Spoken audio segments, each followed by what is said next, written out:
I'm a bit anal when it comes to mugs, and I choose my mugs with great care. And this one, Moomin has all the treasures, and so do you, right?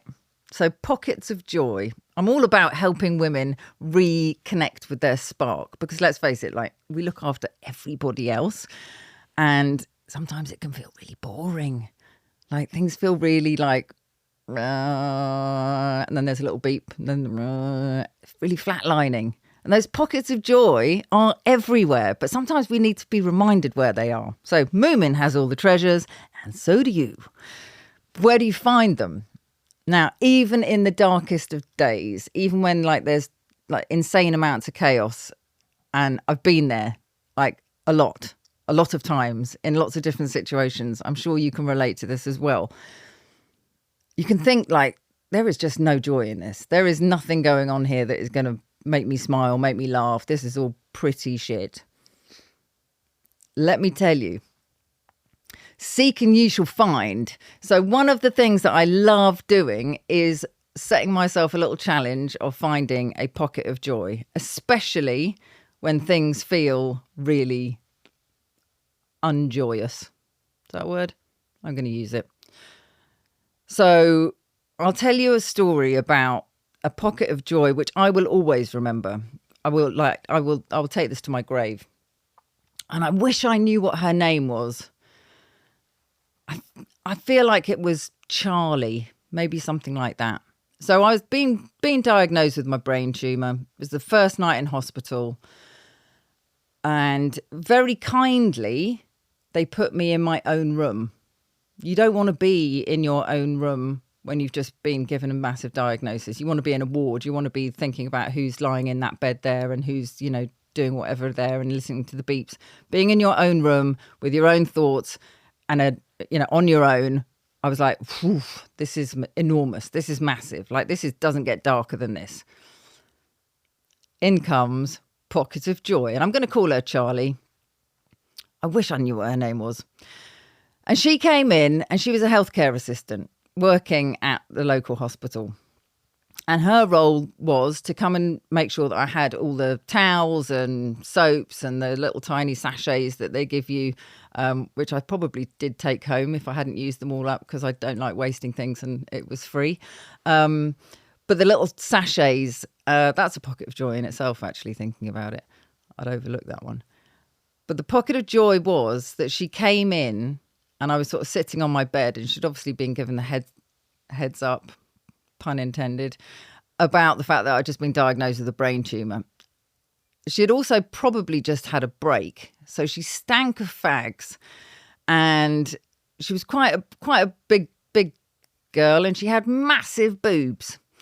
And she was carrying a little sachet of soap and a hand towel and a bath towel, but like one of the little tiny hospital ones, like little biscuits. They're kind of scratchy, but an exfoliator.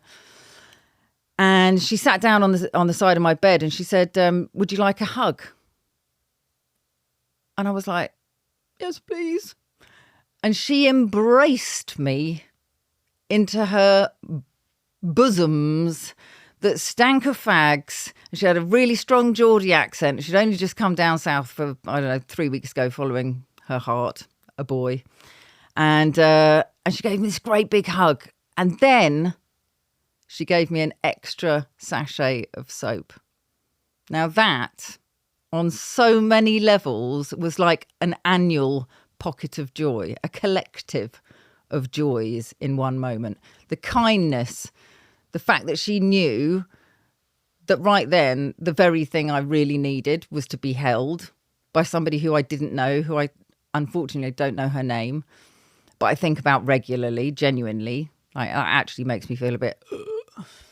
Because right then, in that darkest of times, when you could really think about, if you wanted to, nothing being anything other than bleak, in comes the big-boobed, fabulous, fag-smelling woman who gave me the biggest hug and an extra sachet of soap. So pockets of joy, just like Moomin having all the treasures, they are everywhere. You just have to look for them. And I will find them in all sorts of places. So I would encourage you to be thinking, what right now within your field of vision is going to make you laugh?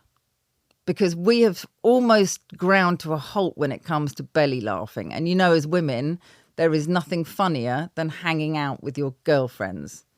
Like, you love him, you like him, he's great fun, but he doesn't make you laugh like your girlfriends do. Like that real, like, I don't need to go to the gym ever because I'm laughing hard. That kind of girl's laughter. We've stopped doing that. Life's become really serious. Midlife creates decisions, choices, doing, being, and the joy and the spark goes. But actually, it's always there. You've just got to look for it. So make it like a conscious choice. When you start to think about things like, yeah, I am going to find my pocket of joy today. And it might be something really, really random. And it might be something quite straightforward and obvious. But the more you look, the more you find. And then it becomes a little bit addictive. Sorry, not sorry for that. Because it's good. Pockets of joy are everywhere. And I'd love to hear what your pockets of joy are. I mean, I've heard some crackers, so the leaderboard is strong. But I reckon you got it in you.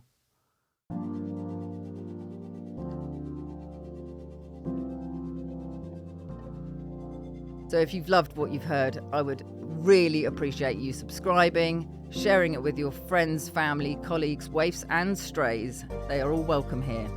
You can click the subscribe button, and in the episode description there is going to be a link where you can get in touch with me, and I'm here for it. So get in touch. I would love to hear from you and see how I can help you.